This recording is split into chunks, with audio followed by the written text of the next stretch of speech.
Salut, bienvenue dans ce module, cette formation qui s'appelle donc bonne gestion du temps sans être désorganisé. Donc l'idée c'est vraiment de pouvoir organiser son temps.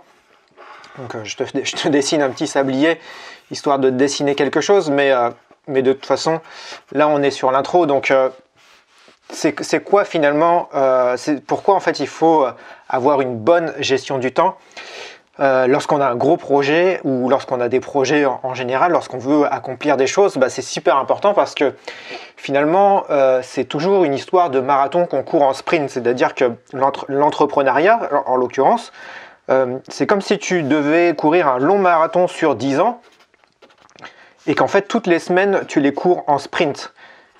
Donc tu vas super vite en fait d'une semaine à l'autre, tu es au taquet en fait d'une semaine à l'autre et simplement les résultats tu les auras que sur le très très long terme en fait.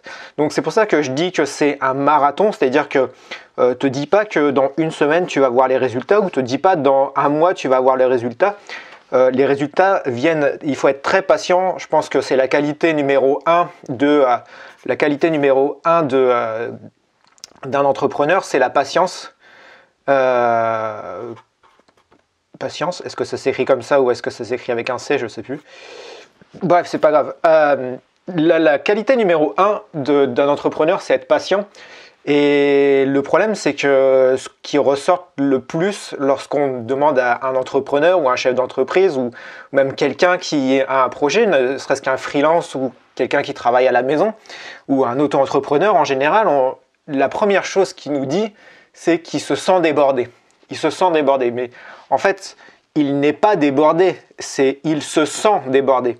Et on va voir pourquoi c'est plutôt un sentiment qu'une réalité. Tout simplement, en fait, c'est juste une mauvaise organisation. Et en fait, on va voir comment dans cette formation-là, donc avoir une bonne organisation, une bonne gestion du temps, sans être justement désorganisé et partir dans tous les sens. Parce que quand tu es créatif, par exemple, si tu es comme moi, en fait, tu as le cerveau gauche et le cerveau droit. Je ne sais plus quel cerveau utilise la créativité, mais en fait, c'est ton cerveau qui te fait partir dans tous les sens, en fait. Qui te fait faire des dessins, qui te fait dire « Ah bah tiens, j'ai un nouveau projet, je vais aller là-bas. Tiens, j'ai un nouveau projet, je vais aller là-bas. » Et en fait, tu n'as que des collections de débuts de projet et tu n'as jamais rien de concret parce que tu es tout le temps désorganisé. Et voilà, donc pourquoi c'est hyper important, parce qu'il faut avoir une bonne gestion du temps et on va voir ça tout de suite dans les 10 clés donc, pour avoir une bonne gestion du temps. Alors la clé numéro 1, la clé numéro 1 c'est observer vos activités journalières. En fait tu dois mettre un tracker. Un tracker, tu sais, sur les sites internet, c'est ce qui permet de scanner toutes les personnes qui passent sur une page, qui permet de l'identifier et de dire voilà, cette personne vient de telle page. Avant, elle a fait elle est venue sur ton site parce qu'elle est venue de telle ou telle page. Là, l'idée, c'est de mettre un tracker sur ton temps, c'est-à-dire de regarder chaque activité que tu fais dans une journée et de calculer le temps en fait que tu mets pour chaque activité.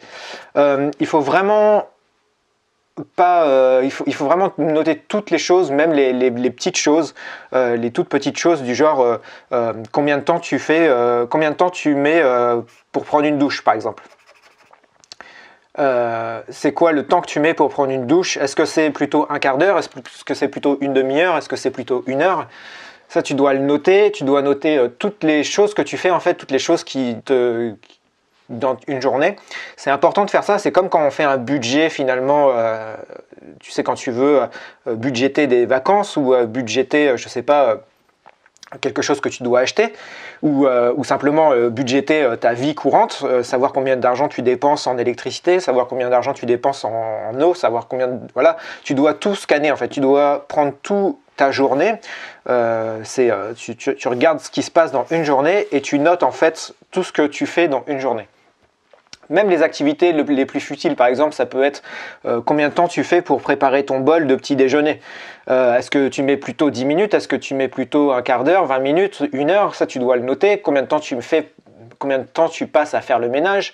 Combien de temps tu passes à faire des trucs de la vie de tous les jours? Et ce que tu vas faire, en fait, c'est que tu vas noter, par exemple, en bleu, tu vas noter en bleu tout ce qui concerne la vie du travail et tu vas noter en rouge tout ce qui concerne les tâches domestiques.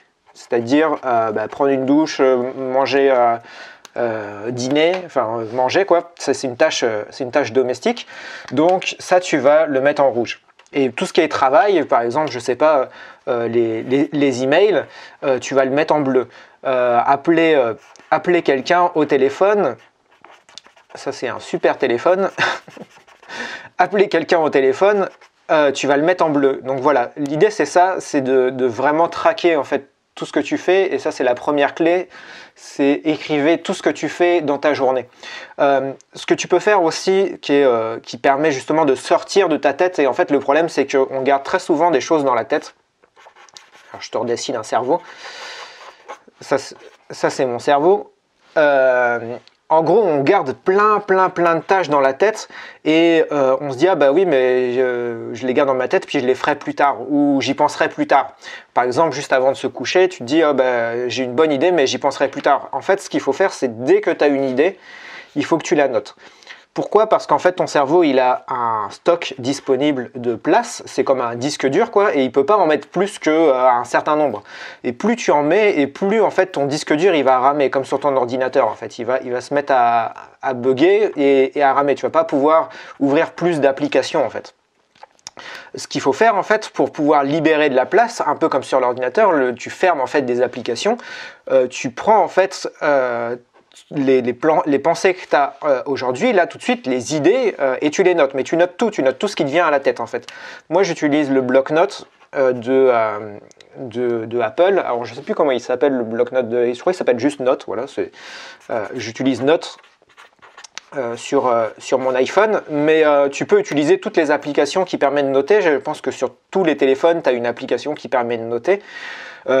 Et vraiment l'idée c'est pas de noter pour après aller voir ce qu'il y a dedans, c'est vraiment noter pour noter, c'est-à-dire noter pour sortir de ta tête. Vraiment tu notes tout et n'importe quoi, tu vas jamais de toute façon, tu vas peut-être jamais relire, peut-être que tu vas relire si c'est des listes de courses ou quoi, mais vraiment tu notes tout, c'est vraiment la clé moi qui m'a permis d'accélérer ma vitesse de calcul mental, ma vitesse justement de réflexion. Ça a vraiment été la clé en fait qui m'a permis de réfléchir le plus rapidement possible. Donc l'idée c'est ça, c'est de noter ce que tu fais, combien de temps ça te prend, et aussi de noter en fait tous les idées que tu as dans ta tête qui te ralentissent en fait. Parce que finalement voilà, on a une quantité assez limitée, et ça c'est la clé numéro 1.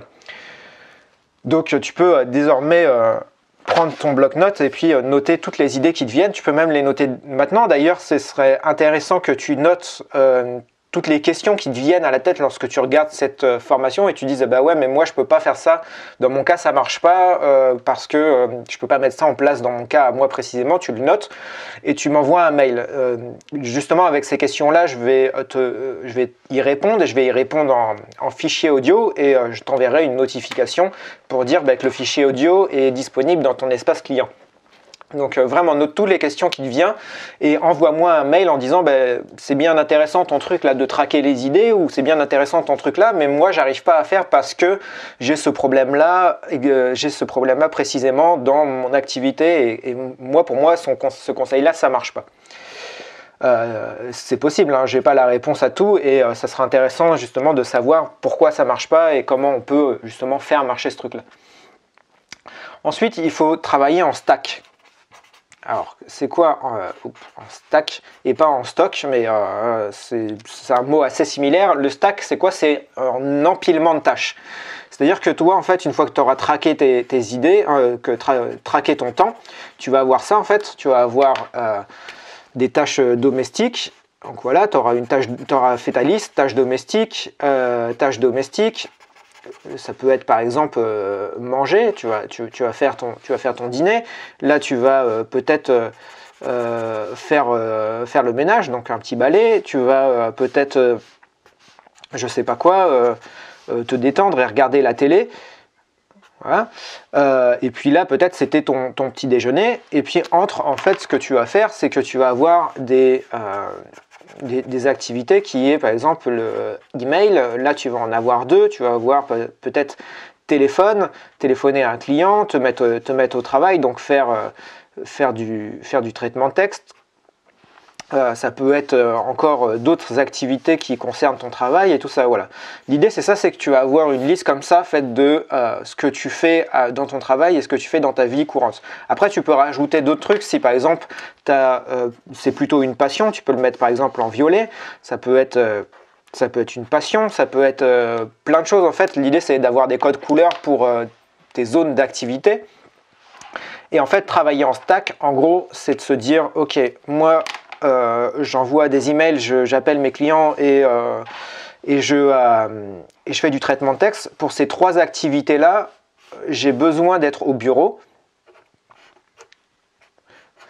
Devant mon ordinateur.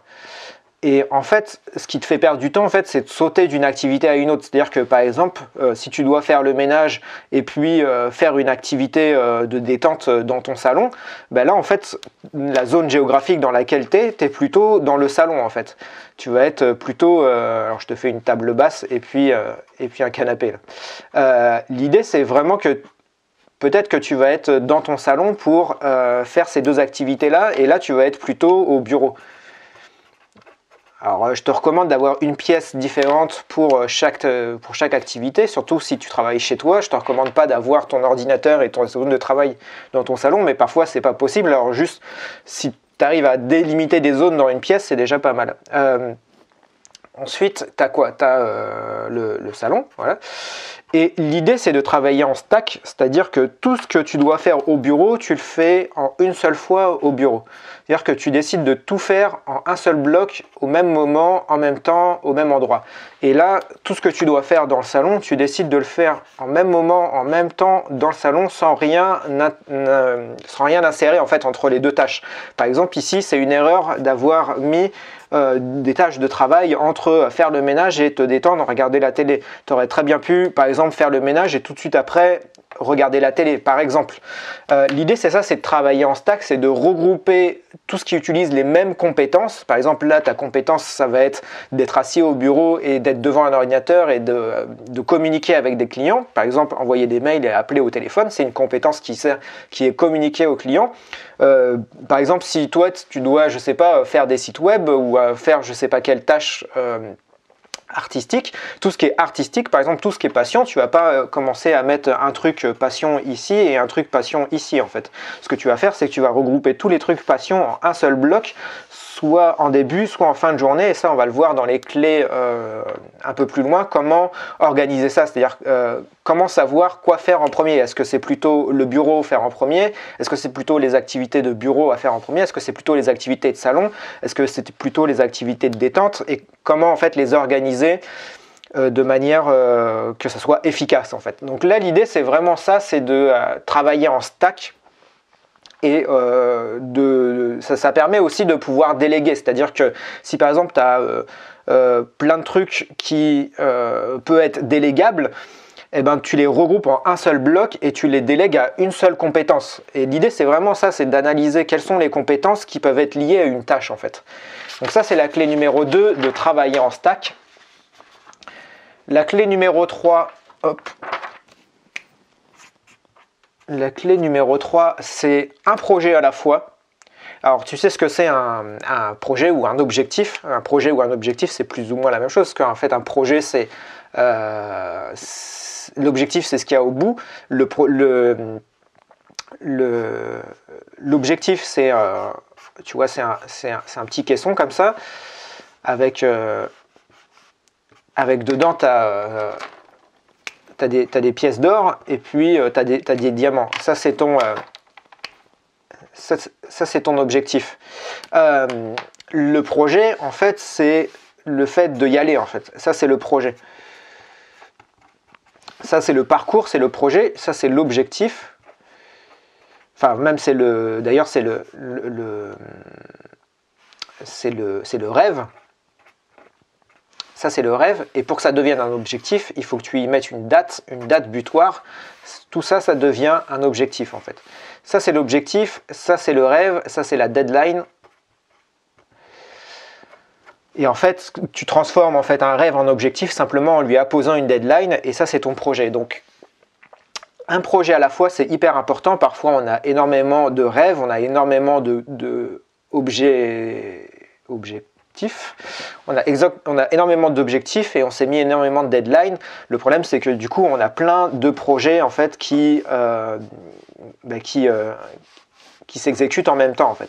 Le problème c'est que nous on a qu'une vie, on peut pas si ton bonhomme il est là, il peut pas si ton bonhomme il est là sur le projet, il peut pas être à la fois là ou à la fois là ou à la fois là, tu vois, il peut que être à un projet, il peut pas se dédoubler à moins que tu arrives à avoir un jumeau ou quelqu'un où tu arrives à te cloner, tu peux faire des projets en même temps, mais ça c'est pas encore possible de se cloner. Donc l'idée c'est vraiment de pouvoir en fait faire une tâche à la fois et de l'accomplir jusqu'à la fois, parce que le problème c'est que si tu commences une tâche ici, que tu t'arrêtes en cours de route, quand tu vas vouloir commencer cette tâche là tu vas y penser en fait à cette tâche là qui s'est arrêtée en cours de route. Donc il faut faire vraiment un projet à la fois et aller jusqu'à la fin du projet. Tu lances pas en fait un nouveau projet tant que ce projet là n'est pas fini. La règle c'est quoi? C'est que c'est comme si tu avais un laboratoire. Voilà. Là c'est ton laboratoire avec des trucs. Là c'est ton bec benzène machin. Là-dedans tu fais des expériences, tu travailles en fait. C'est ton bureau en quelque sorte. Ça c'est ton laboratoire. Voilà, je fais une petite maison. Et l'idée en fait c'est de faire... Alors, je vais faire une porte là. Ma maison elle est un peu foutue. L'idée c'est de faire une porte là et de faire une porte là. Voilà. Donc en fait tu fais rentrer un projet seulement si tu arrives à en faire sortir un. Tu ne fais pas rentrer un projet tant que tu n'as pas fini de travailler sur le projet en cours. Tu commences pas un nouveau projet tant que tu n'as pas fini un projet en fait. Tu vas vraiment au bout de ton projet, tu vas au bout du résultat, qu'il soit bon ou pas bon. Parfois en fait on rate l'objectif ou simplement lorsqu'on ouvre le coffre qui était censé être notre rêve, parce que en fait notre rêve il est enfermé dans un coffre et on ne sait pas en fait ce qu'il y a dedans. Tu sais, c'est comme l'expérience je sais plus quelle expérience avec le chat mort ou le chat vivant. Tu ouvres et tu sais pas si le chat il est mort ou vivant dans la boîte. L'idée c'est la même chose, c'est que en fait tu fais un projet, ton rêve c'est d'avoir un coffre où dedans tu as plein de pièces d'or, mais tu sais pas tant que tu n'arrives pas au bout si ton rêve il contient ces pièces d'or, si ton rêve il est rempli de pièces d'or en quelque sorte. Peut-être que c'est juste un coffre vide. Et en fait tu ne termines pas ton projet tant que tu n'as pas ouvert ton coffre et constaté si tu as eu les résultats ou pas. Et tant que tu n'as pas fait ça, tant que tu n'as pas été jusqu'à ouvrir ton coffre, tu ne commences pas un nouveau projet. Donc l'idée c'est ça, c'est d'avoir une zone géographique dans ta tête ou dans ton espace de travail, de dire je fais rentrer un projet seulement si j'ai fini le projet en cours. Et l'idée en fait c'est de pas se refuser d'avoir des idées de projet. L'idée c'est de vraiment noter tous les projets que tu veux faire. Et c'est pour ça que c'est hyper important de noter, c'est pour ça que je parlais du bloc-notes juste avant, c'est qu'il faut que tu te notes tous les projets que tu veux faire. Et là c'est une sorte de salle d'attente en quelque sorte. Tu as une salle d'attente avant ton laboratoire. Tu sais, chez le médecin c'est ça, c'est qu'il ne va pas prendre tous les patients en même temps. Il ne fait pas rentrer tous les patients en même temps dans son cabinet. Il fait rentrer les patients un après l'autre. Et en fait, les gens attendent dans la salle d'attente, ils attendent leur tour. Tu fais exactement la même chose avec tes projets. C'est-à-dire que tu les notes, tu dis à tes projets, bon attendez, là je suis en train de travailler sur un projet, je ne peux pas vous faire rentrer tout de suite. Restez là dans la salle d'attente et je vous ferai rentrer par la suite. Donc l'idée c'est ça, c'est de avoir un projet, avoir une sorte de laboratoire ou une sorte de bureau dans lequel tu fais rentrer un projet à la fois. Et on va voir après comment trier justement cette liste d'attente. Parfois, il y a des projets qui meurent en fait pendant qu'ils sont dans la salle d'attente et c'est pas grave. C'était peut-être pas des projets où il y avait un rêve suffisamment fort dedans, où il y avait ce qu'il fallait. Peut-être que juste tu passes à côté de quelque chose. Tant pis, l'idée c'est surtout de soigner la personne qui est en cours, c'est-à-dire de traiter le projet qui est en cours peu importe si tu as des projets qui échouent, des opportunités qui te laissent passer, lesquelles tu n'arrives pas en fait à atteindre. Parfois ici tu as des opportunités que tu aimerais faire, simplement vu que tu es en cours d'élaboration déjà d'un projet, bah, tu peux pas le prendre. Et il est dans la salle d'attente, il attend, il est là, si tu le prends pas, il va mourir, mais tant pis, je veux dire, chacun son tour, tu prends le projet en cours, tant que tu l'as pas fini, tu prends pas le projet qui est dans la salle d'attente et tu le laisses crever s'il faut le laisser crever. L'idée c'est que vraiment, tu ne t'occupes pas des projets qui sont derrière la porte. Pour toi, derrière la porte, il se passe rien, quoi. Tu peux pas, tu sais pas en fait que tu ne regardes pas en fait les projets qui arrivent. Toi, sur quoi tu dois te focaliser, c'est le projet qui est en cours, en train de se faire soigner en fait. Donc voilà, l'idée c'est ça, c'est un projet à la fois et ne commence pas un projet tant que tu n'as pas fini de traiter un. C'est-à-dire tant que ton projet, tu ne l'as pas ouvert et constaté s'il y a des diamants ou des pièces d'or à l'intérieur. Ensuite, la clé numéro 4. La clé numéro 4, c'est transformer son projet en étapes. Alors tu as une technique qui s'appelle WBS. Je te mets là, comme ça tu peux faire tes recherches aussi de ton côté. Work, break, alors je suis tellement nul en anglais, breakdown,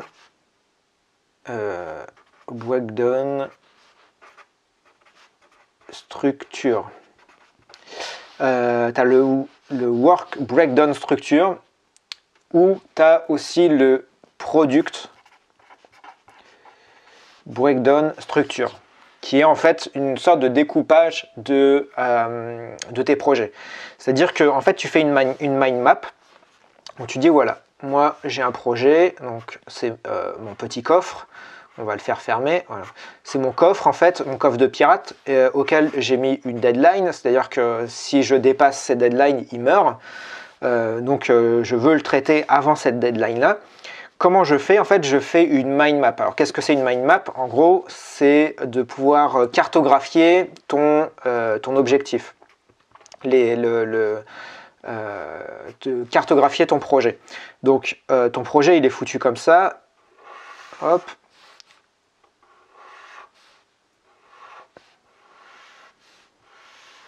Donc là, dans ton projet, tu dois, par exemple, faire des vidéos. Par exemple, si ton projet c'est de vivre de ta chaîne YouTube, par exemple c'est ça, de générer 1000 euros. Par exemple, ton projet c'est de générer 1000 euros par mois avec YouTube. Ça peut être ça ton projet. Donc qu'est-ce que tu dois faire? Tu dois faire des vidéos. Qu'est-ce que tu dois faire aussi? Tu dois faire d'autres choses. Tu dois faire plein de choses. Et donc en fait tu dois les mettre comme ça en fait. Donc en fait il faut faire la règle des 100%, c'est-à-dire que la somme des travaux enfants doit être égale à la somme du travail qui est représenté par le parent. En fait là tu as une somme de travail, tu vois en fait l'objectif que représente en fait tout ça, ça demande une certaine somme de travail. Et ben, l'idée c'est que ça plus ça plus ça plus ça égale 100% de ça. Et pareil en fait, lorsque tu découpes faire des vidéos, là tu as tes tâches, et ben 100% de ça plus ça, c'est égal à faire des vidéos. Ça doit pas dépasser, tu ne dois pas faire rentrer plus de choses dans faire des vidéos, c'est-à-dire qu'une fois que tu as fait ça plus ça plus ça, ça a complété parfaitement le faire des vidéos. Le fait de faire des vidéos, par exemple, ça peut être, je ne sais pas si par exemple ton objectif c'est faire une vidéo par semaine. Si par exemple c'est faire une vidéo par semaine, ben, tu auras peut-être besoin de écrire la vidéo, plus la tourner, plus la monter. Plus la monter, et puis on va rajouter la publier. Ouais. Et ben, l'idée c'est que toutes les actions de cette étape-là remplissent 100% de cette étape-là. Tu vois? Donc l'idée c'est ça, c'est de vraiment découper ton objectif en sous-tâches et que tu appliques la règle des 100%. La règle des 100%, elle est super importante à noter et à avoir en tête. C'est pareil pour toutes les tâches. Si par exemple ta tâche c'est d'autres choses, enfin voilà, je pense que tu as compris ce truc-là. Pareil, les éléments d'un même niveau ne doivent pas être mutuellement, enfin les éléments d'un même niveau doivent être mutuellement exclusifs. C'est-à-dire qu'ils ne peuvent pas se chevaucher. Parce que c'est ça aussi, c'est que comme c'est la règle des 100%, tu ne peux pas avoir des trucs qui se chevauchent. Par exemple, comme on pourrait faire un exemple qui soit compréhensible. Tu vois, par exemple, en fait, c'est quand tu définis des tâches trop vagues.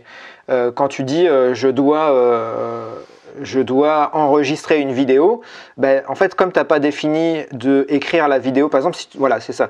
On va le faire là. Par exemple, si tu dois faire un podcast, on va dire, podcast, on va l'écrire là, podcast.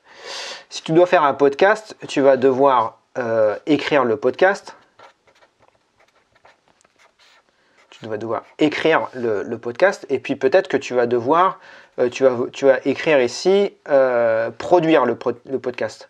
Sauf que dans produire le podcast, dans le terme produire le podcast, tu as déjà écrire en fait. En gros, c'est des activités qui se chevauchent puisque pour produire un podcast, il faut écrire. Donc ça marche pas en fait. Ça, c'est vraiment quelque chose qu'il ne faut pas faire parce que en gros, c'est comme si tu avais cette tâche-là qui se chevaucher avec cette tâche-là. Et en fait, en gros, tu risques de faire 2 fois la même chose. Ça arrive souvent. J'ai pas forcément d'exemple là en tête, mais c'est quand tu fais intervenir 2 personnes dans un même projet. Ça, en fait, ça a été vraiment défini pour faire intervenir beaucoup de monde. Mais par exemple, si tu as dit à 2 personnes de réfléchir à un projet et que chacun tu leur dis de réfléchir à une tâche et l'autre à une tâche, ben parfois en fait ils débordent et en fait l'un et l'autre mangent sur l'activité de l'autre. C'est-à-dire que du coup ça fait des tâches en plus. Donc du coup la somme ici elle est plus de 100 mais elle est 110 par exemple parce que tu as créé 10% en plus. Donc du coup c'est pas efficace puisque tu as créé 10% de travail en plus en fait qui était juste un doublon de travail ici en fait. Donc l'idée c'est ça, c'est de ne pas avoir de tâches qui se superposent en fait, qui se chevauchent. De bien les définir et de les définir le plus précisément possible. Et quand tu as besoin de définir très précisément, ben, tu refais en fait des sous-catégories de tâches en fait. Tu redécoupes. Donc ça c'est une mind map. Là je l'ai dessiné comme ça de manière du plus haut au plus bas, mais tu peux aussi la dessiner avec ta tâche ici, les sous-tâches autour et les sous-sous-tâches autour. Tu vois, tu peux les définir, tu peux faire une mind map comme ça par exemple. Décomposer les résultats plutôt que par action. Alors le truc c'est que par exemple là ce que j'ai fait c'est que je les ai découpés par action. Là j'ai dit écrire, là j'ai dit tourner, là j'ai dit produire. Bah, ça faut pas le faire. En fait ce qu'il faut faire c'est de découper tes résultats par ce que tu vas obtenir. Par exemple là ce que tu vas obtenir c'est une vidéo par semaine. Là ce que tu vas obtenir c'est pas écrire, ce que tu vas obtenir c'est un scénario. Là tu vas obtenir un scénario. Là ce que tu vas obtenir c'est pas de monter quelque chose, c'est une vidéo brute. Une vidéo montée. Là, ce que tu vas obtenir, c'est pas de tourner. Ce que tu vas obtenir, c'est une vidéo brute. Tu vois, là, tu vas avoir un scénario. Là, tu vas avoir une vidéo brute. Là, tu vas avoir une vidéo montée. Et là, tu vas avoir une vidéo publiée. Vraiment, il faut se forcer à ne pas parler en tant qu'action, mais de parler en tant que résultat. C'est-à-dire que par exemple pour l'action de tourner une vidéo, et ben en fait ce qu'on met en face c'est on obtient une vidéo brute. Voilà. Et c'est pareil pour tout en fait. Si par exemple tu veux cuisiner, tu aurais voulu mettre cuisiner dans tes tâches, tu vas pas mettre cuisiner, tu vas mettre obtenir un plat de pâtes mangeable. Et tant que tu n'as pas obtenu ton plat de pâtes mangeable, tu sais que tu n'as pas rempli cette tâche-là. Du coup, c'est hyper important parce que, en fait, ce qu'on peut se dire, c'est que, bon, ben, là, on est en train de cuisiner, mais quand est-ce que ça s'arrête de cuisiner? Quand est-ce que ça s'arrête de tourner? Ben, par exemple, tourner, ça s'arrête quand tu obtiens le truc. Donc, c'est-à-dire que tu peux valider dès que tu as ta vidéo brute. Tu peux valider, en fait, l'action dès que tu as ton plat de pâtes. Donc, vraiment, il faut rentrer dans ces cases-là, les choses par résultat et pas par action. Là, je te le remets en gros parce que ça, je pense que c'est le truc le plus important. Résultat,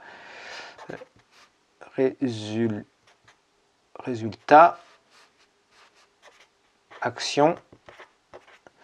Et il ne faut pas le faire par action, mais il faut le faire par résultat.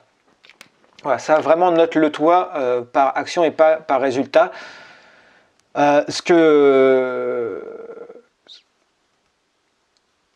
Et aussi, du coup, ça permet quelque chose de très important, c'est que là, ce que tu risques de faire lorsque tu mets, par exemple, tourner ou cuisiner, bah, par exemple, si tu veux obtenir un plat de pâtes mangeables, tu n'es pas obligé de cuisiner. Tu peux peut-être le commander. Ou tu peux, par exemple, pour avoir une vidéo brute, tu n'es pas obligé de tourner. Tu peux la télécharger sur Internet à partir d'autres vidéos. Donc tu peux la télécharger. Et du coup, pour une même tâche, ça laisse la possibilité d'avoir, pour un même résultat que tu vas mettre ici, ça laisse la possibilité d'envisager plein de manières différentes. Du coup, ça laisse une grande créativité. Et ça, c'est le Product Breakdown Structure. Donc le Product Breakdown Structure permet justement de se focaliser sur le résultat et pas sur l'action. C'est-à-dire que quand tu penses action, ben forcément ça limite la manière de faire. Lorsque tu penses résultat, lorsque tu penses livrable, ben, du coup ça te laisse libre de procéder à de la manière que tu veux. C'est-à-dire que peu importe si ta vidéo brute tu la télécharges, peu importe si ton plat de pâtes mangeable tu le fais cuisiner par quelqu'un, ou si c'est toi qui cuisines, ou si tu le commandes, ou si tu vas le consommer au restaurant, le but à la fin c'est qu'il y ait un plat mangeable qui finisse dans ton estomac. Donc tu vois, ça laisse plein de possibilités de faire, et en fait si on se focalise avant tout sur les résultats, ben, ça peut aussi permettre de trouver des astuces pour le faire plus vite. Par exemple, peut-être qu'obtenir une vidéo brute, tourner une vidéo, ça prend 5 jours, ben, peut-être que la télécharger, ça prend 1 heure. Et donc forcément, tu vas peut-être, si tu dois le faire rapidement, tu vas peut-être te focaliser sur télécharger une vidéo plutôt que d'avoir à la tourner. Ou peut-être récupérer, moi c'est ce que je fais sur ma chaîne YouTube, comment je produis des vidéos très rapidement. Comment je fais pour produire des vidéos et que tous les jours tu puisses voir une vidéo sur ma chaîne YouTube, que tous les jours que j'apparaisse dans ton fil d'actualité, ben simplement je vais chercher dans des anciennes vidéos. Donc en gros, je télécharge mes anciennes vidéos, je coupe les éléments qui sont hyper intéressants. Par exemple, j'ai des vidéos qui font 1 heure, ben, dans ces vidéos-là, je vais extraire quelque chose qui fait 5 minutes. Et ça me permet d'avoir une vidéo utilisable, parce qu'en fait tout le monde n'a pas regardé la vidéo qui dure 1 heure. Il y a peut-être que 10 personnes qui l'ont regardé sur les 7000 abonnés que j'ai aujourd'hui. Donc l'idée c'est que comme tu vas ressortir une vidéo qui fait 5 minutes, bah, tu vas pouvoir proposer une nouvelle vidéo que personne n'a vue. Peut-être que les 10 personnes l'ont vue mais ils l'ont oublié, et en tout cas ça va intéresser les 7000 autres personnes. Donc l'idée c'est ça, c'est de te focaliser sur le résultat. Qu'est-ce que tu veux comme résultat, qu'est-ce que tu veux comme livrable pour avoir accès à ton rêve, qui est avoir 1000 € par mois avec YouTube, par exemple. Mais c'est vraiment un exemple. Je veux dire, ton rêve, c'est pas le mien, et chacun a son rêve, au rêve que tu veux. Donc ça, c'est hyper important à avoir en tête. Donc après, comment tu fais? Comment tu fais une fois que tu as défini toutes tes tâches? Comment tu fais une fois que tu as toutes tes tâches comme ça qui sont... Tu sais que tu dois faire tout ça. Voilà, tu as tout ça pour pouvoir remplir 100% de ton objectif. Comment tu fais pour organiser ton temps? Parce qu'on est vraiment dans la formation organiser son temps. Donc ça, c'est la clé numéro 5. eh ben, tu utilises ce que j'appelle la méthode GTD. D'ailleurs, il y a un bouquin sur cette méthode, c'est Getting Things Done, c'est la méthode GTD, et le logiciel Trello. Alors le logiciel Trello, si tu ne connais pas, c'est comme un tableur Excel. Tu sais, le tableur Excel, c'est foutu comme ça, c'est un quadrillage avec des cellules, et en fait, tu mets des données dans les cellules. Le souci avec le tableau Excel, c'est que si par exemple tu retires une cellule ici, ben, ça te fait un vide en fait. Et le problème, c'est que tu dois sélectionner tous ces cellules-là pour les faire glisser ici. Trello, en fait, qu'est-ce que c'est? C'est simplement la même chose, c'est un tableur Excel en ligne. Et, sauf que en fait, les colonnes, elles sont fluides. C'est-à-dire que tu peux glisser les colonnes, tu peux prendre cette colonne-là et la glisser ici. Et en fait, ici, tu as des cellules, et quand tu supprimes cette cellule-là, automatiquement, tout remonte en fait. Donc vraiment, c'est quelque chose qui peut permettre de gérer des to-do list hyper rapidement. Donc, je vais juste me mettre mon Trello à la vue pour me souvenir en fait comment c'est foutu, comment c'est structuré. Voilà. Donc, en fait, tu as plusieurs colonnes dans ton Trello. Donc, je te recommande d'ouvrir un compte sur Trello, c'est trello.com. Donc, tu as plusieurs colonnes.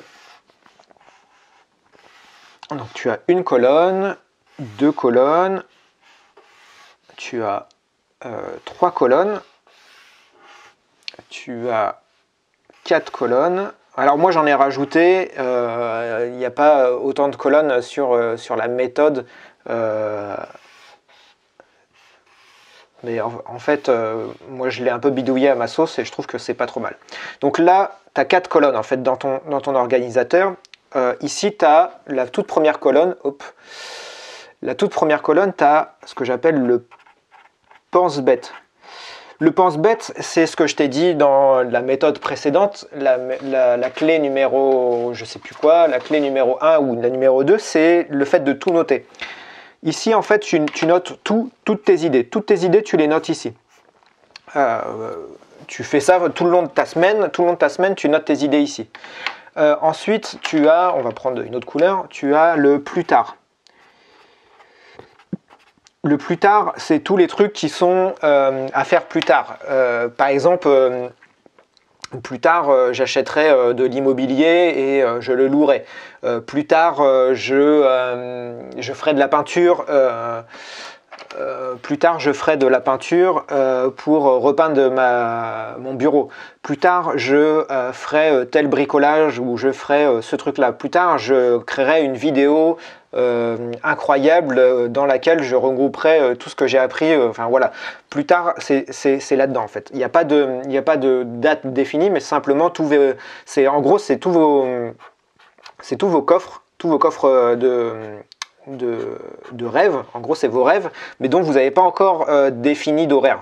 C'est-à-dire que vous n'avez pas défini le petit cadran comme ça, vous ne l'avez pas encore défini. Donc là ici vous avez tous vos petits coffres. Vos coffres c'est les plus tard. Ici c'est les pense-bêtes, c'est toutes les idées qui sont dans votre tête, c'est-à-dire que c'est si je dois le dessiner comme ça, c'est toutes vos idées qui vous encombrent en fait dans votre tête. Ensuite il y a le en attendant, on va faire comment? En attente de. En attente de. Donc en attente de, c'est quand tu es en attente de quelqu'un. Par exemple, si par exemple moi je suis graphiste, j'envoie mon logo à une entreprise pour lui dire bon ben voilà, j'ai fait mon logo. Maintenant, est-ce que vous pouvez me valider ce logo ou pas? Et l'entreprise, elle m'envoie un message en me disant je valide ou je valide pas. Sauf que le temps que moi j'envoie ce logo et le temps que l'entreprise valide, il se passe du temps et parfois j'ai oublié en fait que j'avais envoyé un logo. Et du coup c'est très bien pour pouvoir relancer. Donc ici tu peux te mettre un petit timer en disant j'envoie mon logo à l'entreprise qui m'a commandé un logo ou je fais cette tâche-là pour l'entreprise qui m'a demandé tel ou tel truc. Et à une date bien précise, si la personne n'a pas réagi à ce que je lui ai envoyé, si elle n'a pas réagi à mon mail, je lui envoie une relance. C'est-à-dire que là, je définis par exemple une semaine. dans une semaine, donc je définis l'heure et la date à laquelle je vais faire ma relance si je n'ai pas reçu de réponse de la personne. Donc là, je mets tous les trucs en attente de. Voilà, tous les trucs qui sont en attente d'eux et j'ai défini un timer qui me dit voilà, quand est-ce que je dois faire ma relance. Ensuite, j'ai toutes les tâches que je dois faire. Je ne vais plus avoir de stylo. Voilà, toutes les tâches que je dois faire cette semaine. Donc, tâches de la semaine. Là, j'ai toutes les tâches que je dois faire dans la semaine qui sont urgentes, mais qui ne sont pas urgentes dans le sens qu'il faut que je fasse là. C'est des tâches qui sont qui sont importantes en fait. Ils ne sont pas urgentes, mais ils sont importantes. Alors, juste, il faut que je regarde un truc. Je crois que c'est ça. Hein. C'est urgente, mais pas importante. Importante et urgente, les tâches à exécuter immédiatement et les tâches peu urgentes. Voilà, ici c'est les peu urgents. Peu urgent. Ici c'est le très urgent. Donc le peu urgent, tu fais à la semaine, c'est la tâche que tu planifies à la semaine, c'est-à-dire que tu les mets là et simplement vendredi, tu vas ouvrir ton truc et tu vas te demander est-ce que tout a été fait en fait. Est-ce que j'ai réussi à faire tout ce qui était là en fait. Après, tu as les tâches du jour. Et ça, c'est bien mieux qu'une to-do list en fait, hein, parce que du coup, tu peux prendre par exemple ton pense-bête, tu le mets dans la tâche du jour si c'est quelque chose que tu dois faire tout de suite, ou par exemple en attente de, si la personne a réussi à te répondre, bah, elle te dit voilà, je valide mon site, maintenant mettez-le en ligne. Dans mon cas, par exemple, je fabrique des sites web, j'envoie le site web fini et je dis bon, est-ce que vous pouvez me valider le site? Si la personne me valide le site, je prends ma tâche ici et je la fais glisser en fait.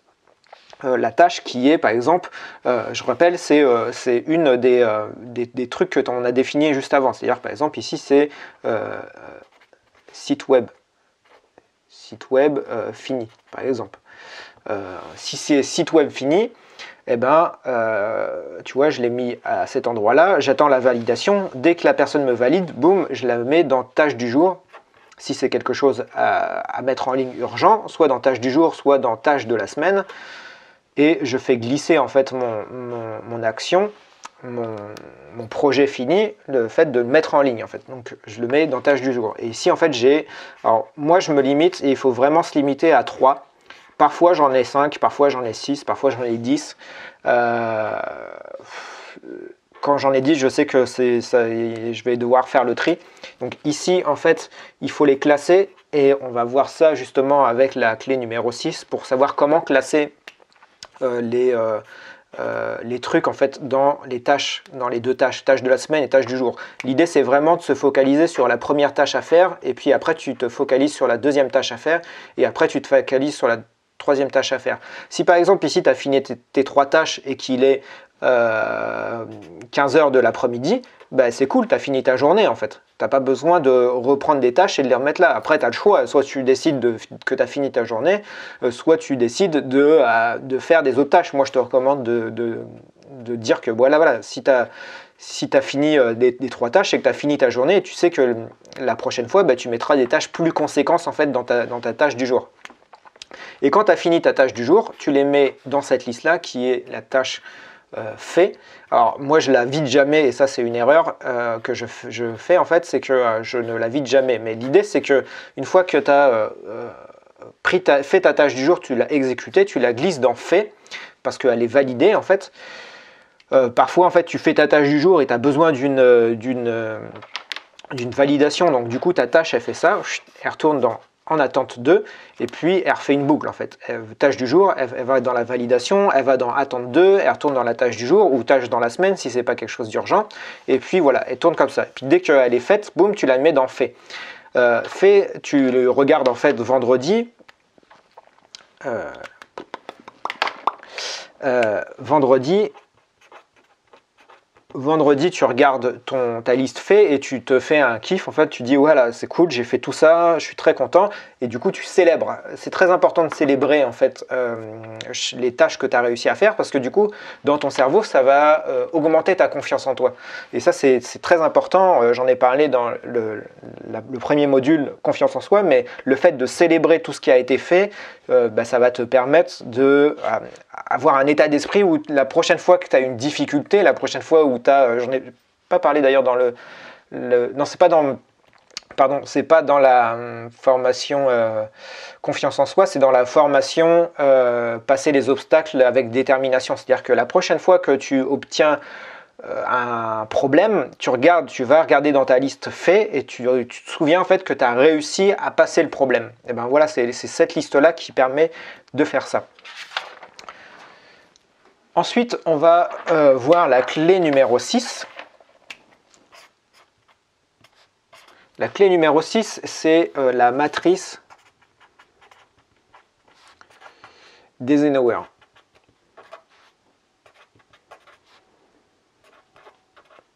La matrice d'Eisenhower, c'est ce qui va te permettre de faire le tri entre... je vais peut-être reprendre le même code couleur.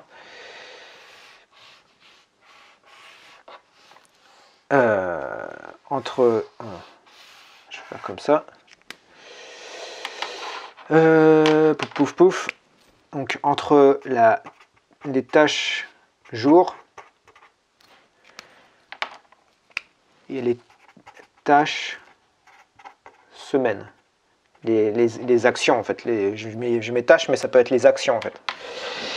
Tâche ou action. D'ailleurs, ce serait plus correct d'appeler ça une action, mais voilà. L'idée, c'est ça, c'est comment tu le tries. Parce que, tu vois, ce que je t'ai expliqué, c'est que ici, tu vas le trier par ordre d'urgence. C'est-à-dire que là, tu vas mettre une action. Là, tu vas mettre une autre action. Là, tu vas mettre une autre action. Et simplement, cette action-là est plus importante que cette action-là et qui est plus importante que cette action-là.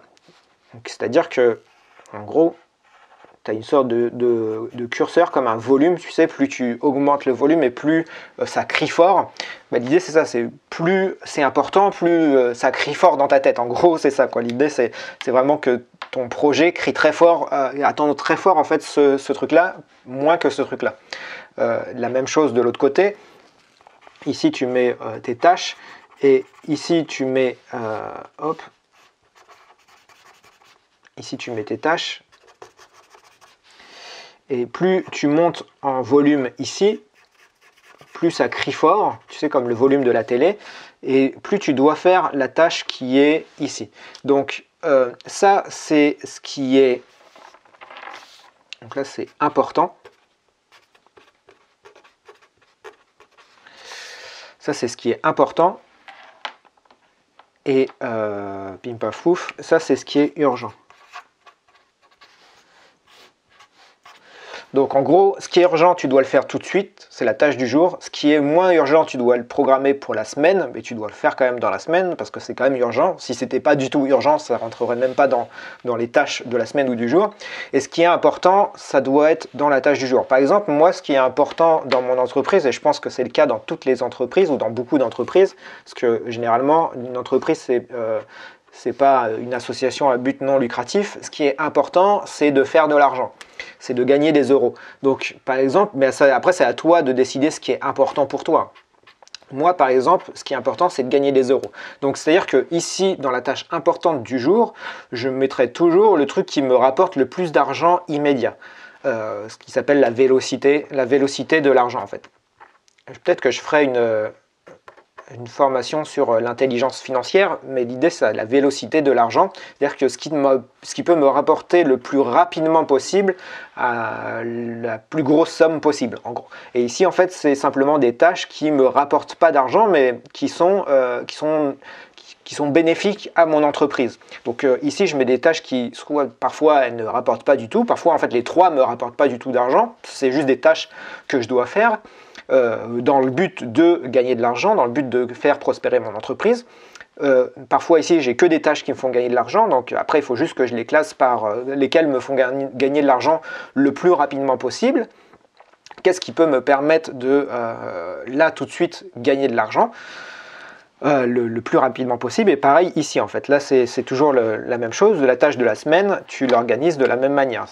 Moi, dans mon cas, c'est ce qui me fait gagner le plus d'argent possible, mais après, chacun voit comme il veut. Donc, l'idée, c'est d'utiliser la matrice d'Eisenhower. La matrice d'Eisenhower, elle est foutue comme ça. C'est un carré comme ça. Alors, je ne l'ai pas mis à l'écran. Parce que je ne me souviens plus trop comment c'est foutu. Voilà. La matrice d'Eisenhower, c'est ça. Donc ici, tu as un truc hyper urgent, c'est faire. Ici, si tu peux, c'est déléguer. Alors moi, j'arrive pas à ça. Je sais pas faire. Je délègue rien. Et ça, c'est vraiment quelque chose qu'il faut que j'arrive à améliorer dans le temps. Ici, c'est planifier. Et ici, c'est éliminer. Donc, ce qui est important,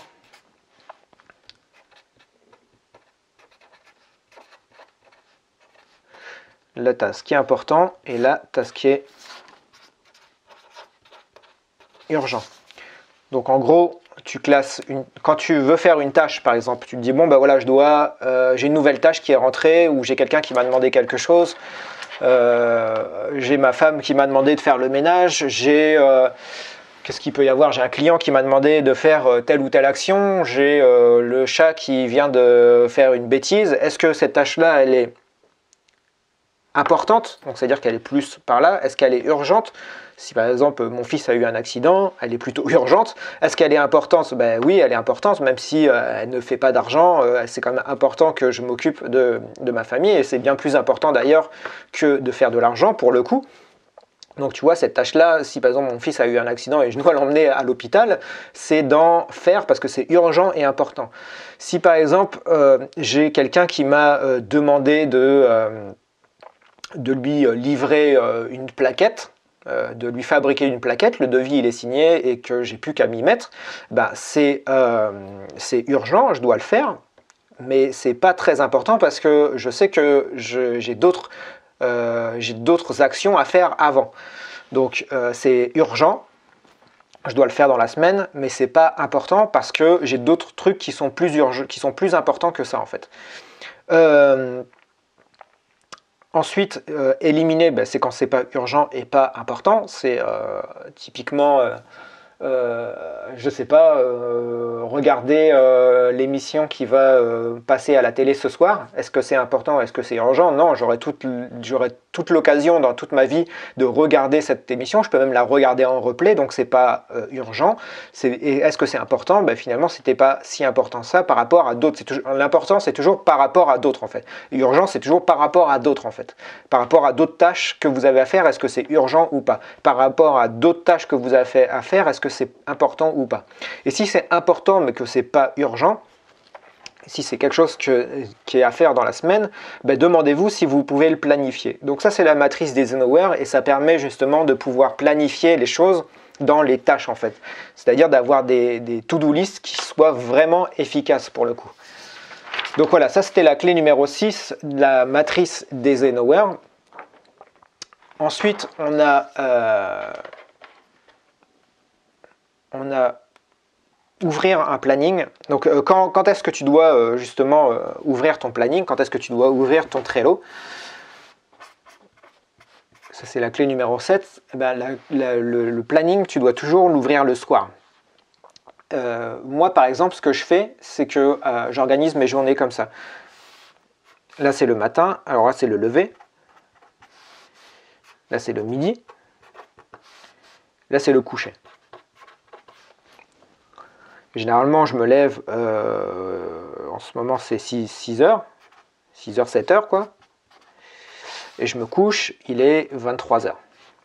Et je me lève, je mange, il est 13 heures on va dire. Donc ce que je fais, c'est que je split ma journée en deux. Ici, je fais toutes les tâches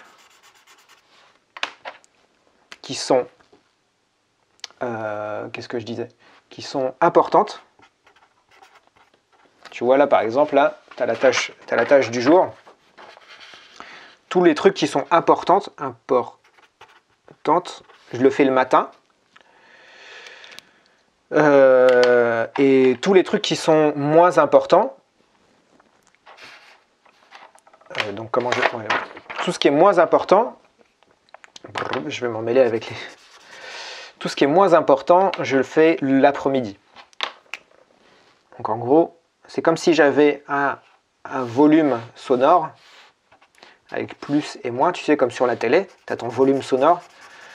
Tout ce qui est hyper important pour moi, je le fais le matin. Tout ce qui va m'apporter quelque chose sur le long terme et qui est hyper important, je le fais le matin. Par exemple, le matin, je m'occupe de... Moi, dans mon cas, je m'occupe de YouTube.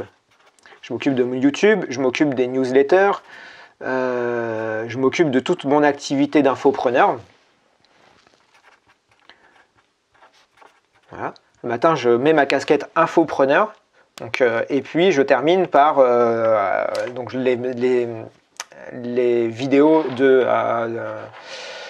les vidéos de cours, en fait, je les enregistre. Donc la vidéo que tu es en train de voir là, je l'enregistre toujours à midi parce que je sais qu'une fois que j'ai fini ça, j'ai fini ma journée d'infopreneur. Et puis, ce que je fais en fait l'après-midi, je fais mon activité de graphiste. De graphiste et de web designer. Web designer. Et je le fais l'après-midi, c'est-à-dire que je me focalise que sur l'après-midi pour faire ça. Et puis, ce qui se passe, c'est que généralement, je travaille un petit peu le soir, entre 21h et 23h. Alors, je ne te recommande pas de faire ça, mais simplement, si tu veux avoir des résultats, il faut simplement travailler plus que les autres. Donc, tu vois, si par exemple, je calcule ma journée de travail, on va faire de 6h à 13h, on va faire de 7h à 13h. J'ai 6 heures de boulot ici, de 14h à 21h. Non, d'ailleurs, j'arrête à 17h. Donc de 14h à 17h, j'ai 3 heures de boulot. Et puis de 21h à 23h, j'ai 2 heures. Donc en gros, j'ai 6 plus 2 plus 3, j'ai 11 heures de travail par jour. Ça, c'est mon temps horaire. Effectivement, quand tu es entrepreneur, tu travailles plus que les autres. Si par exemple, tu es employé, ton travail, c'est peut-être de travailler 8 heures ou c'est peut-être de travailler 6 heures par jour. Quand tu es entrepreneur, tu as besoin de travailler plus que les autres. Est-ce que c'est quelque chose que je recommande de travailler plus pour gagner plus? Non, c'est pas quelque chose que je recommande. Simplement, il y a forcément une causalité. C'est-à-dire que, est-ce que j'ai l'impression de travailler quand je fais toute cette activité-là? Est-ce que mes 6 heures de travail, pour moi, c'est du travail? Non, parce que j'y éprouve énormément de plaisir. Ça, je le ferais, même si c'était gratuit, même si je ne gagnerais pas d'argent, je ferais tout ça. Donc finalement, par jour, je ne travaille que 5 heures par jour. Donc tu vois, l'idée, c'est vraiment ça, c'est de se dire... quelles sont les activités que je peux faire qui ne sont pas du travail finalement, et de les faire si c'est important pour vous. Par exemple, moi, ça c'est important pour moi de faire cette activité d'infopreneur, de faire des vidéos, de faire des newsletters, c'est important pour moi et je le ferai même si je ne gagnerais pas d'argent. Donc c'est pas vraiment du travail au final, mais c'est vraiment un temps que j'ai besoin de planifier aussi.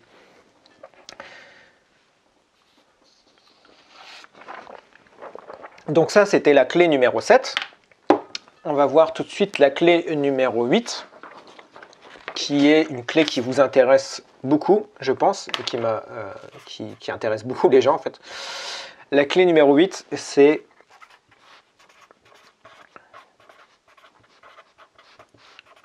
la procrastination. Alors la procrastination, qu'est-ce que c'est? C'est un indice. C'est comme être déprimé, c'est comme être joyeux, c'est comme être triste. Être triste, c'est par exemple quand tu regardes un film, pour savoir si c'est un film triste ou pas, tu regardes le film et si toi tu éprouves de la tristesse, c'est que le film est triste. Si par exemple tu regardes un film et que le film est joyeux, quand tu regardes le film et que tu es joyeux, ça veut dire que c'est un film qui s'appelle c'est une comédie. Et là, c'est plutôt un drame. Eh bien, lorsque tu procrastines, Donc là, c'est tu procrastines. Alors, je n'ai aucune idée comment je vais, dessiner procrastiner. Mais en gros, si tu procrastines face à une tâche que tu as définie, ben, ça veut dire que ta tâche, c'est un indice, c'est un sentiment qui dit que ta tâche, c'est pas la bonne tâche. C'est pas la bonne tâche ou c'est pas le bon objectif. C'est-à-dire que l'objectif,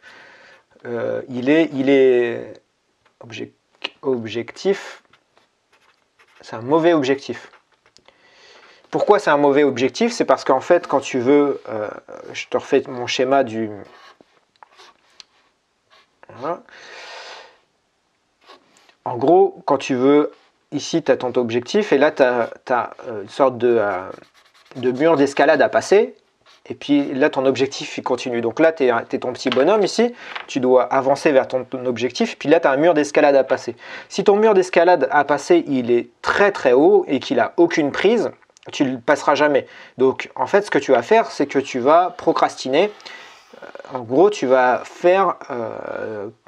aller par là et puis tu vas faire des tours de rond-point. Tu vas tourner sur toi-même. Ou alors, tu vas décider de contourner l'obstacle et de voir qu'il y a une toute petite porte quelque part et là, tu vas revenir là. Le problème, c'est que quand tu procrastines, tu tournes le dos au fait que tu vois que tu as une petite porte en fait sur le côté. L'idée, c'est ça, c'est de découper ton mur en plusieurs murs. C'est-à-dire que plutôt que ce soit un très grand mur qui fait 10 mètres de haut, sans prise pour l'escalader, peut-être que ton mur il va faire 1,50 m de haut et que tu vas mettre 2-3 prises dessus pour l'escalader. Et là, tu vas pouvoir avancer vers ton objectif qui est ton petit coffre de pirate. Donc tu vois, c'est ça, l'idée c'est que la procrastination c'est un indice que tu n'es pas sur le bon chemin. Ça peut être aussi un indice que l'objectif que tu veux, il n'est pas assez, soit il n'a pas été assez défini, et dans ces cas-là je te renvoie vers la formation les 10 clés pour trouver le but dans sa vie, sa vision, sa mission de vie, les 10 clés pour trouver sa mission de vie, qui permet de bien définir ce petit coffre-là.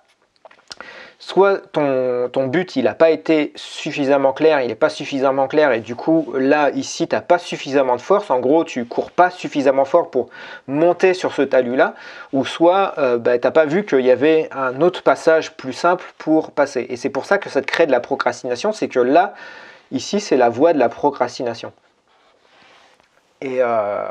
Et donc voilà, donc l'idée c'est vraiment que c'est un indice et c'est comme une boussole en fait. Pareil, je veux dire, c'est pas grave de déprimer. Déprimer c'est simplement une boussole qui te dit que tu n'es pas sur le bon chemin.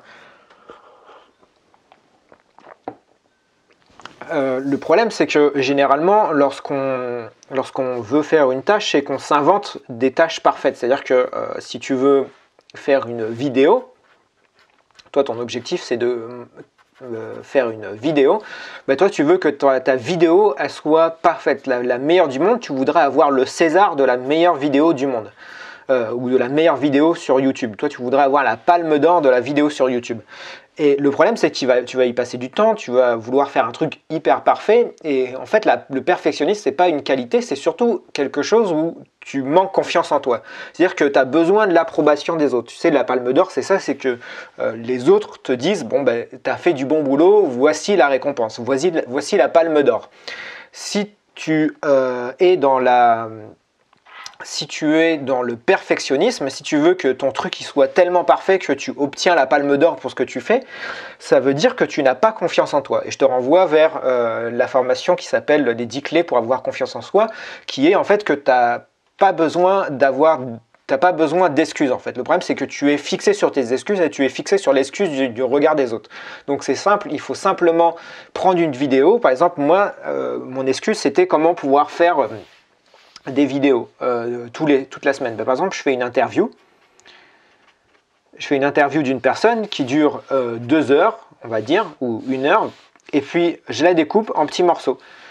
Et là, je nourris mon audience pendant tout un mois, en fait, parce que là, j'ai jour 1, là, j'ai jour 2, là, j'ai jour 3, là, j'ai jour 4, et j'ai plus du tout... En fait, en gros, ce que j'ai fait, c'est que moi, mon obstacle, c'était comment produire des vidéos tous les jours, comment produire des vidéos quotidiennes. En gros, ce que j'ai fait, c'est que j'ai pris ce petit chemin-là, qui était un chemin qui n'était même pas tracé, personne ne l'avait fait avant. Il y avait un tout petit passage, il y avait une toute petite voie qui avait été peut-être tracée par un gars qui s'appelle, qui a une chaîne YouTube sur Internet qui s'appelle London Real. London Real. Qui fait ça, en fait, qui prend une interview, qui la découpe en petits morceaux. Et ce gars-là, il est le seul à faire ça, en fait. J'ai jamais vu d'autres personnes faire ça. Et l'idée, c'est que j'ai suivi un tout petit chemin, qui était tout petit, rikiki, qui passait vraiment inaperçu pour la plupart des gens. Et ben, l'idée, c'est ça, c'est que si tu as de la procrastination, c'est que tu vois pas, en fait, qu'il y a des tout petits chemins qui peuvent esquiver en fait l'obstacle que toi tu te fixes dans la tête et qui est trop gros en fait pour toi et pour tes compétences actuelles. Ça c'était la clé numéro 8. La clé numéro 9. La clé numéro 9, c'est de se mettre en mode avion. Tu vois là par exemple pour enregistrer cette vidéo je me suis mis en mode avion et en fait en gros c'est que tu n'acceptes pas que les gens te dérangent, tu fermes ta porte. Moi ce que j'avais dit à ma femme là, au moment où je me suis lancé dans l'entrepreneuriat et j'avais vraiment peur de ça, de la procrastination, le fait de faire autre chose qui est censé être ton vrai travail, bah, du coup ce que j'avais dit à ma femme c'est que quand tu pars de la maison tu m'enfermes dans le bureau, comme ça je suis obligé d'être dans le bureau et peu importe ce qui m'arrive je suis obligé de rester dans le bureau en gros. Bon après c'est un peu débile parce que l'idée c'est que tu es quand même une liberté mais c'est un peu le truc extrême pour dire voilà, quoi qu'il arrive tu t'enfermes dans le bureau. Ce que tu peux faire par exemple c'est d'avoir vraiment une pièce dédiée à ton travail. Comme ça, tu fermes la porte et tu ne ouvres la porte que tu mets sur la porte un post-it et tu mets sur la porte un post-it qui dit est-ce que tu as vraiment besoin de ça? Est-ce que c'est vraiment utile? Est-ce que c'est vraiment utile de quitter cette pièce? Est-ce que tu quittes la pièce uniquement pour aller aux toilettes? Est-ce que tu quittes la pièce uniquement pour aller manger? Dans ces cas-là, tu as le droit d'ouvrir la pièce. Et en fait, tu lis ton post-it à chaque fois que tu te poses la question, à chaque fois que tu sors de la pièce. Donc l'idée, c'est ça, c'est de se mettre en mode avion. Tu peux mettre sur ta poignée de porte, tu peux mettre un petit panneau, tu sais, qui est comme ça, comme les hôtels, est écrit ne pas déranger. Ne pas déranger. L'idée, c'est vraiment de se trouver un sorte de coin de paradis dans lequel les gens ne peuvent pas intervenir en fait, ne peuvent pas te couper dans ton élan, parce que c'est ça en fait finalement qui crée beaucoup de distorsion du temps, c'est que en fait tu es coupé dans une tâche, c'est-à-dire que tu as une tâche là et en fait à chaque fois on te coupe dans la tâche, sauf que pour te remettre à la tâche, c'est comme mon histoire de pneu qui passe au-dessus d'un caillou, c'est que un pneu quand il arrive là, il passe au-dessus d'un caillou, sauf qu'il ne retombe pas direct, en fait il a une sorte de pente. Ben, c'est la même chose, toi en fait il te faut toi, tu as une tâche ici à exécuter, et par exemple, tu as passé 5 minutes dessus, il y a quelqu'un qui vient te perturber ici, ben, il va te falloir 10 minutes pour te remettre sur la tâche et puis pour la finir en une demi-heure plus tard. Et en gros, ta tâche qui aurait pu être faite en 35 minutes, ben, elle est faite en 45 minutes. Parce que tu as été interrompu par quelqu'un, peut-être cette interruption elle a pris 2 secondes, mais sauf qu'il t'a fallu 10 minutes pour te remettre dans le bain, dans le flux en fait, dans le flow du travail. Donc l'idée c'est ça, c'est le mode avion, c'est vraiment de se mettre dans un flow qui t'interrompt pas en fait. Par exemple, ce que tu peux faire aussi dans ta boîte mail, si tu as tendance à procrastiner sur ta boîte mail, c'est de te désabonner de toutes les newsletters. Alors, je ne te recommande pas de te désabonner de ma newsletter, mais tu as des outils comme ça tu tapes dans Google, j'ai plus le nom en tête, mais tu as des outils qui te permettent de te désabonner des newsletters. Tu peux te désabonner toi. En fait, dans une newsletter c'est foutu comment? Tu as toujours le texte comme ça et systématiquement, tu as un bouton tout en bas, c'est écrit désabonnez-vous. C'est rare qu'il n'y ait pas de newsletter avec ce bouton-là. Ben, si tu cliques sur ce désabonnez-vous, ça va te désabonner de la newsletter. Alors par exemple, moi, c'est une erreur que je fais, c'est que je t'inscris dans plein de listes différentes. Donc il est possible que lorsque tu te désabonnes, finalement, ça ne te désabonne pas vraiment de mes listes. Donc ça, c'est un problème qu'il faut que je règle, mais mais ça c'est plutôt mon problème à moi. Mais l'idée, voilà, c'est ça, c'est que quand tu es abonné à une newsletter, normalement tu es abonné à une seule liste de newsletters. Donc tu peux cliquer sur se désabonner dans la newsletter. Et puis ensuite on a la dernière clé, la clé numéro 10. Alors tu vois, la gestion du temps, par exemple, cette semaine, on est là aujourd'hui à l'heure où je tourne cette vidéo, on est jeudi. J'ai produit une formation par jour, c'est-à-dire que chaque jour, je me suis posé à mon bureau ici avec ma GoPro et mon micro, et chaque jour, j'ai enregistré 2 heures de vidéo. C'est-à-dire qu'à la fin de la semaine, j'aurai 2 heures fois 5 jours. Ça veut dire que j'aurai 10 heures de vidéo. J'aurai créé une formation qui dure 10 heures. Et c'est ça aussi d'être focus sur sur ces activités, c'est-à-dire que tu peux trouver 2 heures par jour pour créer quelque chose. Mais il ne faut surtout pas oublier de se détendre. C'est-à-dire qu'à la fin des 2 heures, moi je me détends 1 heure. Je me détends et je fais autre chose, je fais vraiment quelque chose qui me plaît. Je fais une activité sportive. Je fais par exemple la cuisine. Moi je vais dehors et puis je vais aller voir mes poules. Tu sais que j'ai des poules, j'ai fait une vidéo justement où je t'ai montré mes poules. Mais voilà, l'idée c'est vraiment de sortir de chez soi, d'aller faire une balade. Quand tu as fait comme ça un truc assez intense, quand tu as fait un truc intense comme ça, par exemple moi de faire cette vidéo, je la monte pas tout de suite, je la mets pas directement sur mon ordinateur. Je fais ma vidéo, je coupe les équipements et je vais manger ou je vais faire quelque chose qui me plaît vraiment. Parce qu'en plus, ça va te permettre de faire quoi? C'est que dès que tu as un truc intense comme ça qui dure un certain temps, qui demande beaucoup d'énergie, par exemple cette vidéo-là me demande beaucoup d'énergie, eh ben, il faut que tu te récompenses tout de suite dès que tu l'as fini pour que ton cerveau puisse te dire félicitations, tu as réussi. Donc vraiment, entraîne-toi à te récompenser. Donc là, je te fais une petite coupe, la coupe du monde. Entraîne-toi à te récompenser. Tu peux même te faire des médailles.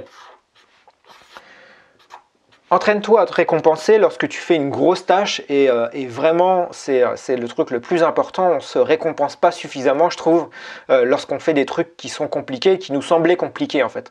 Donc, essaye de faire des choses déjà, essaye de te mettre en danger et de faire des choses qui sont compliquées, mais lorsque tu as réussi à faire ton truc compliqué, récompense-toi, offre-toi du temps, offre-toi des choses qui te récompensent. Pas forcément des choses qui coûtent cher, mais ça peut simplement être une balade, ça peut simplement être manger quelque chose, ça peut simplement prendre 5 ou 10 minutes de détente. Alors bien sûr, je ne te recommande pas de passer 4 heures à te récompenser, mais l'idée c'est ça, c'est tu te récompenses.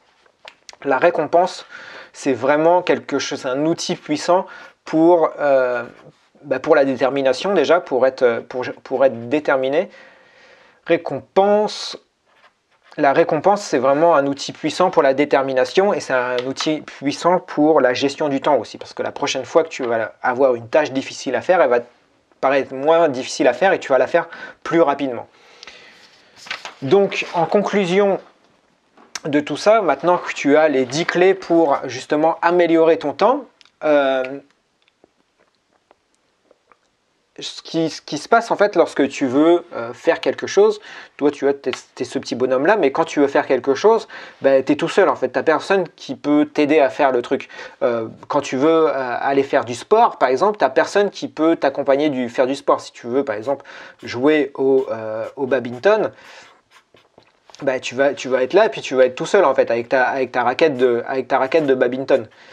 Ce qu'il faut, c'est que tu trouves un autre bonhomme en fait qui joue avec toi au badminton, qui te pousse à aller faire du sport. Ce que moi j'ai créé justement pour répondre à ce truc là, c'est un truc qui s'appelle le double H. Je viens de le renommer là. Le double H, c'est